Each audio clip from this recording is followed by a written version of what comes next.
Discuss करने लगा हूं इस टॉपिक में, हमारे पास ये खबरें आ रही हैं कि अमेरिका ये फैसला कर चुका है कि वो सीरिया यानी शाम के अंदर जो है वो अपने मिलिट्री बेसिस जो है वो बनाना स्टार्ट कर देगा ऐसे मौके पर जब मंडे वाले दिन, आज से तकरीबन 2 दिन बाद, अहमदुल शरा जो है प्रेसिडेंट जो है इस टाइम सीरिया के, वो विजिट करने वाले हैं अमेरिका का। तो ये सारा मामला हमारे सामने आ रहा है कि अमेरिका अपने मिलिट्री बेसिस जो है वो स्टैब्लिश करने वाला है दमिश्क के अंदर, जो सीरिया का कैपिटल है।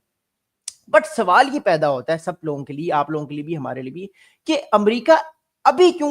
जो है वो अपने मिलिट्री जो है वो बेसिस स्टैब्लिश करने वाला है सीरिया के अंदर। What is the basic reason why America is doing this right now? तो उसका सबसे अहम इंपॉर्टेंट जवाब ये है कि बेसिकली अमेरिका जो है इस टाइम एक चीज जो है वो समझ चुका है कि अमेरिका, पहली बात तो ये कि इसराइल और सीरिया के ताल्लुकात वो बेहतर करवा रहा है, तो America is playing a very important role. दूसरी इंपॉर्टेंट बात इस सारे मामले में ये है कि अमेरिका चाहता है कि ईरान का इन्फ्लुएंस इस रीजन में कम हो, बिकॉज ईरान का इन्फ्लुएंस जितना ज्यादा अमेरिका कम करवा सकता है, अमेरिका जो है वो अपनी पावर प्रोजेक्शन को सीरिया के अंदर जो है वो और ज्यादा पावरफुल कर सकता है। तीसरी इंपॉर्टेंट अहम बात यह है कि जो रशिया है, रशिया के इस टाइम जो है वो मिलिट्री बेसिस इस टाइम मौजूद हैं, दो इंपॉर्टेंट, एक नेवल बेस और एक मिलिट्री बेस जो है वो मौजूद है। एक का नाम हेमिन एयर बेस है और एक का नाम टॉटस नेवल बेस है। तो ये दोनों नेवल बेस इस टाइम रशिया के मौजूद है सीरिया में। तो अमेरिका उसके काउंटर में अपने बेसिस जो है वो बनाना चाहता है ताकि कल को अमेरिका जो है वो रशिया को काउंटर कर सके और अपनी जो पावर प्रोजेक्शन है उसको बढ़ा सके और दुनिया को ये बता सके कि अमेरिका भी एक बहुत पावरफुल कंट्री है और अमेरिका जो चाहे वो कर सकता है और अमेरिका को भी रोकने वाला नहीं है। और दैट्स द रीजन व्हाई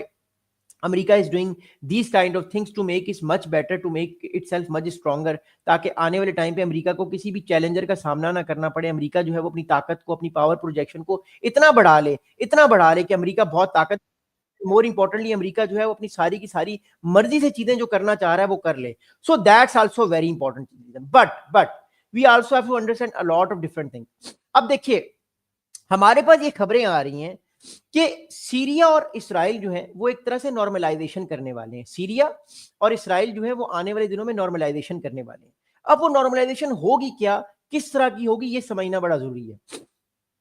पहली बात तो ये है, अमेरिका की भी ये ख्वाहिश है कि सीरिया जो है वो बाकी कुछ अरब कंट्रीज की तरह इब्राहिम अकॉर्ड्स 2.0 में आ जाए। अब जिस तरह कजाकिस्तान और अजरबैजान तो अर्मेनिया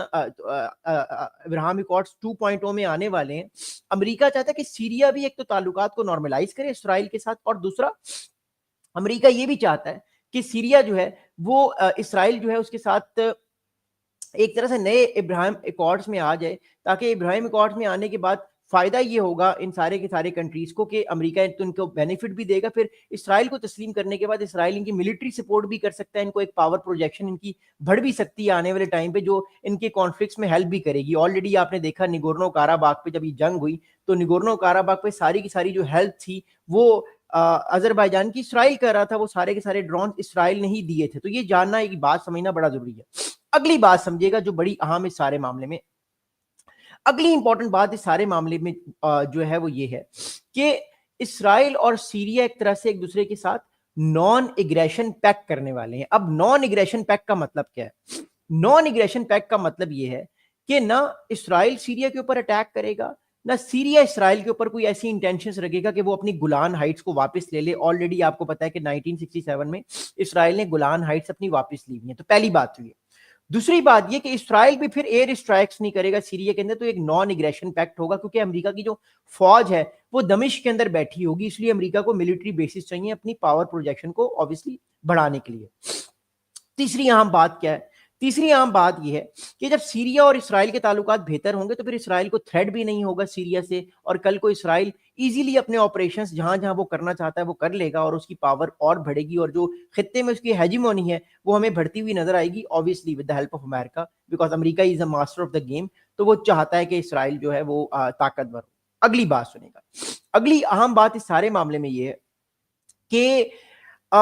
अमेरिका ये चाहता है, मैं ऑलरेडी बता चुका हूं, कि सीरिया भी जो है वो कजाकिस्तान और अजरबैजान और कुछ और मुस्लिम कंट्रीज के साथ मिलकर इब्राहिम अकॉर्ड्स में आ जाए और ताल्लुकात को नॉर्मलाइज कर ले और सीरिया इसराइल को रिकॉग्नाइज भी करे, ये भी अमेरिका चाहता है। अब अगली बात क्या? अगली बात ये है कि जब पेंटागन से और सीरिया की फॉरेन मिनिस्ट्री से ये पूछा गया कि सर आप बताइए कि ये मामलात आप कैसे देख रहे हैं, क्या ऐसा है कि अमेरिका जो है वो अपने मिलिट्री बेसिस आने वाले कुछ दिनों में सीरिया के अंदर जो है वो स्टैब्लिश कर सकता है। तो इस पर जो है वो ना पेंटागन ने कोई तबसरा किया, ना कोई इसके अलावा जो है वो सीरिया की तरफ से कोई स्टेटमेंट आया, but we all know that कि अमेरिका की ये ख्वाहिश रही है बहुत अरसे से कि वो अपने मिलिट्री जो है बेसिस उनको स्टैब्लिश करे, और ना सिर्फ ये अमेरिका जो है वो अपने आप को एक ताकतवर के तौर पे दिखाने की कोशिश करे, एक पावर प्रोजेक्शन के तौर पे दिखाने की कोशिश करे कि it's a very very very powerful country. अगली बात सुनिएगा इस सारे मामले में, अगली बात इस सारे मामले में ये है कि इस टाइम जो है वो जो यूएस का स्टांस है, जो यूएस का स्टांस है वो क्या है, और फिर मैं आपको रशिया का स्टांस ही बताऊंगा। देखिए, अमेरिका का ये स्टांस रहा है बहुत अरसे से कि इस्लामिक स्टेट जो है इस्लामिक स्टेट के जो टेररिस्ट ग्रुप्स हैं, वो टेररिस्ट ग्रुप्स जो हैं वो सीरिया के ऊपर अटैक्स करते रहे हैं, वो इराक के ऊपर अटैक्स करते रहे हैं, और ये खित्ते के लिए और ये पूरे रीजन के लिए इनस्टेबिलिटी का बाइस बने हैं। अब बात ये है कि अमेरिका का ये मौकिफ है कि वो अपने मिलिट्री बेसिस इसलिए सीरिया में बनाना चाहता है ताकि इराक से, ताकि सीरिया से कोई भी अगर टेररिस्ट के अटैक्स शुरू होते हैं तो उन टेररिस्ट के अटैक्स को खत्म किया जाए। तो अमेरिका इसलिए अपने जो है वो मिलिट्री बेसिस जो है वो सीरिया के अंदर बनाना चाहता है। But we all know that कि it's not about ISIS, it's always about Russia, because Russia के जो मिलिट्री बेसिस हैं वो ऑलरेडी मौजूद है, और रशिया की एक बहुत बड़ी फौज इस टाइम वैगनर ग्रुप की फॉर्म पे, एक तरह से रशिया की एक बहुत बड़ी फौज जो है वो अपनी जो है वो प्राइवेट मिलिशिया की फॉर्म पे, या इवन रशिया के डायरेक्ट फौजी भी जो है वो मौजूद है इस टाइम सीरिया के अंदर। तो अमेरिका नहीं चाहता कि सीरिया के अंदर जो है वो रशिया का इन्फ्लुएंस आए, अगर आए भी तो अमेरिका चाहता है कि वो उसको काउंटर कर सके। दैट्स वाई अमेरिका ये चाहता है कि पोस्ट बशारुल असद जो है, पोस्ट जो हिजबुल्लाह की पावर है, तो उस सारी की सारी पावर को जब एक नई पावर आई है अहमदुल शरा की फॉर्म पे, जो प्रो वेस्टर्न है, प्रो सऊदी गवर्नमेंट है, उस गवर्नमेंट को अमेरिका सपोर्ट करना चाहता है। और ऑब्वियसली अमेरिका ने ऑलरेडी अहमदुल शरा साहब के ऊपर से सैंक्शंस जो है वो हटा लिए हैं, और अहमदुल शरा साहब जो है, याद रखिएगा, मंडे को जो है वो मिलने वाले हैं अमेरिकन प्रेसिडेंट डोनाल्ड ट्रंप से, और ये इस साल में उनकी तीसरी अहम मुलाकात होगी, क्योंकि ऑलरेडी अमेरिका के प्रेसिडेंट डोनाल्ड ट्रंप साहब की मुलाकात इनसे एक जो है वो सऊदी अरेबिया में हुई थी, फिर दूसरी मुलाकात यूनाइटेड नेशन जनरल असेंबली के इजलास से पहले हुई थी, और तीसरी मुलाकात जो है वो मंडे को होने वाली है। हो सकता है अमेरिका जो है वो एक नया इसराइल का और सीरिया का जो नॉन एग्रेशन पैक्ट है, सिक्योरिटी पैक्ट है, वो साइन करवा ले, जिससे दोनों के ताल्लुकात नॉर्मलाइजेशन की तरफ जा सकते हैं मंडे को। दूसरा, अमेरिका ऐलान कर सकता है कि वो अपने मिलिट्री बेसिस को स्टैब्लिश कर रहा है, और तीसरा, अमेरिका मिलिट्री एड देने की बात कर सकता है सीरिया को, और सीरिया पे जो सैंक्शंस ऑलरेडी लगी हुई थी उसको तो अमेरिका खत्म कर चुका है। तो सीरिया के साथ अमेरिका के साथ ताल्लुकात अभी बहुत अच्छे हैं। अमेरिका ने भी हाथ जो है वो नरम रखा हुआ है, और कोशिश कर रहा है अमेरिका कि सीरिया के साथ ताल्लुकात को बेहतर किया जाए। याद रखिएगा, अहमदुल शरा साहब की जो हुकूमत आई है सीरिया के अंदर, ये हुकूमत लाने में अहम किरदार अदा किया है सऊदी अरेबिया ने और टर्किया ने, इन दोनों कंट्रीज ने बहुत अहम किरदार अदा किया है, तभी अहमदुल शरा साहब की हुकूमत आई है, वरना इनकी हुकूमत ना आती। अगली बात जानना बड़ा जरूरी है सारे मामले में, वो ये है कि इसराइल भी इन सारी चीजों को बड़े गौर से देख रहा है, और इसराइल भी ये चाहता है कि सीरिया के अंदर जो हुकूमत भी आए वो एक प्रो इसराइल हो, एक प्रो एक प्रो आप कह सकते हैं कि प्रो डेमोक्रेटिक हो, अगर ना भी हो तो प्रो अमेरिकन हो, प्रो वेस्टर्न हो। अहमदुल शरा ने अभी तक ये दिखाया है दुनिया को कि वो एक प्रो वेस्टर्न और एक प्रो डेमोक्रेटिक लीडर है, जो अपने ताल्लुकात को बेहतर करना जानते हैं, और उनको ये पता है कैसे अपने ताल्लुकात को जो है वो स्टैब्लिश करना है और उनको आगे बढ़ाना है। सो that's also very important thing. अगली बात समझना बड़ा जरूरी है सारे मामला में। अब अगली बात यह है कि रशिया इस सारे मामले से खुश नहीं है, मैं आपको ऑलरेडी बता चुका हूं। रशिया भी ये कोशिश कर रहा है कि वो अपने ताल्लुकात को रीस्टैब्लिश करे, दोबारा से बेहतर करने की कोशिश करे सीरिया के साथ। वो मैं आपको क्यों बता रहा हूं, आपको याद होगा आज से तकरीबन 1.5 हफ्ता पहले, 10 दिन पहले, अहमदुल शरा साहब की मुलाकात प्रेसिडेंट पुतिन से भी हुई थी मॉस्को में, जिसमें एक बात की गई थी कि मॉस्को और जो दमिश्क है वो अपने ताल्लुकात को दोबारा बेहतर कर सकें, बिकॉज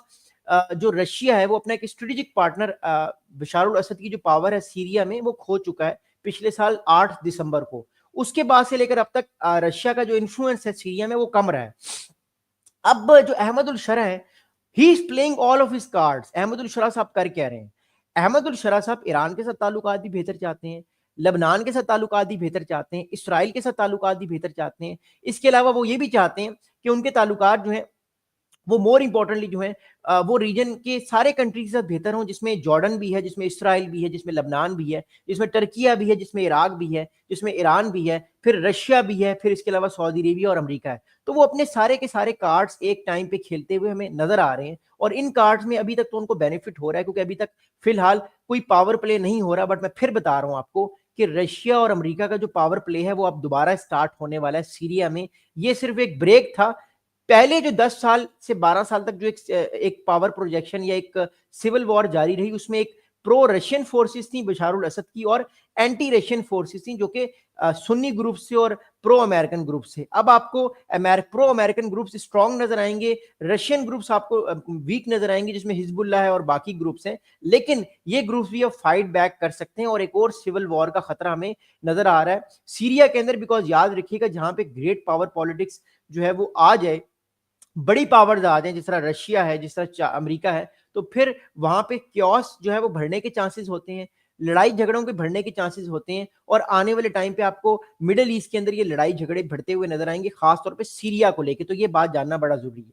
अब इस सारे मामले को जब हम कंक्लूड करते हैं, तो एक बात हमें समझ आती है कि अमेरिका पहले तो ये चाहता है कि ईरान का जो इन्फ्लुएंस है हिजबुल्ला का, वो पहले ही बहुत कम हुआ है, लेकिन वो और ज्यादा कम हो सीरिया के अंदर और लबनान के अंदर, ताकि इसराइल की जो पावर प्रोजेक्शन है वो और ज्यादा बढ़े, और हिजबुल्ला जो है वो ईरान के इन्फ्लुएंस में ना आकर सीरिया और लबनान के ऊपर अटैक्स ना करे। पहली बात तो ये। अगली अहम बात इस सारे मामले में ये है कि अमेरिका ये भी चाहता है कि इसराइल और सीरिया के दरमियान एक नॉन एग्रेशन पैक्ट हो, यानी सीरिया और इसराइल एक दूसरे के खिलाफ लड़ाई ना करें। जब ऐसा नहीं होगा तो ऑब्वियसली खित्ते के अंदर अमन आएगा, खित्ते के अंदर अमन आएगा तो फिर इसराइल स्ट्रांग होगा, अमेरिका के एलाइज स्ट्रांग होंगे। ईरान और रशिया वैसे ही इस रीजन में बड़े वीक दिखाई दे रहे हैं, तो अमेरिका के लिए बेनिफिट है। ये बात जानना और ये बात समझना बड़ा जरूरी है। अगली बात क्या है? अगली अहम बात यह है कि अमेरिका कहीं ना कहीं सीरिया को भी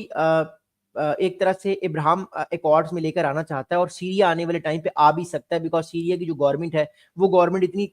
वीक है, इतनी ताकतवर नहीं है। सीरिया के अंदर ऑलरेडी बहुत सारे ग्रुप्स इस टाइम बने हुए हैं, कुर्दिश ग्रुप्स हैं, फिर स्वाइडा के अंदर बहुत सारे ग्रुप्स हैं, फिर दमिश्क के अंदर भी बहुत सारे ग्रुप्स हैं। तो वो सिविल वॉर ना हो, तो जरूरी है कि अमेरिकन फौज सीरिया में आए और इस सिविल वॉर को आने वाले टाइम पे रोके, अगर कोई इस तरह के चांसेस बनते हैं। So the thing is that के चांसेस ये हैं कि जो मंडे को मीटिंग है अहमदुल शरा साहब की डोनाल्ड ट्रंप के साथ, उस मीटिंग में हमें 2 से 3 अहम बातें वो दिखने को मिलेंगी। पहली बात क्या होगी कि अमेरिका एड देगा सीरिया को। दूसरी बात यह कि सीरिया और इसराइल के दरमियान एक फोन कॉल करवाई जाएगी व्हाइट हाउस में बिठा के। ट्रंप साहब जिस तरह अभी रिसेंटली उन्होंने कॉल करवाई कजाकिस्तान के प्रेसिडेंट और नेतन्याहू साहब के दरमियान, फिर कतर के अमीर से बात करवाई थी उन्होंने व्हाइट हाउस में, इस तरह की एक और फोन कॉल करवाई जाएगी और ताल्लुकात को नॉर्मलाइज किया जाएगा। नंबर 2, तीसरी अहम बात है कि अमेरिका अपने मिलिट्री बेसिस भी यहाँ पे स्टैब्लिश कर रहा है, ताकि हिजबुल्ला को काउंटर किया जा सके, ताकि ईरान के इन्फ्लुएंस को काउंटर किया जा सके, रशिया के मिलिट्री को काउंटर किया जा सके, और